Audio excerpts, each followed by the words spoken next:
America के पास दुनिया के बेहतरीन जदीद हथियार, दुनिया की नंबर 1 सुपर पावर, ठीक है, एंड ऑल दैट।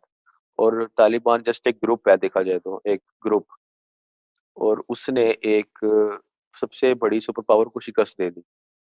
और सिर्फ अमेरिका को शिकस्त यहाँ पे नहीं हुई, अफगानिस्तान में शिकस्त नहीं हुई, इससे पहले वियतनाम में भी इन्होंने लड़ाई की, वहां पे भी इनको शिकस्त हुई, इराक में भी इनको शिकस्त हुई, हर जगह जाकर इनको शिकस्त हुई। इनको जो अपना ऑब्जेक्टिव था वो तो इनको हासिल ही नहीं हुआ, ठीक है।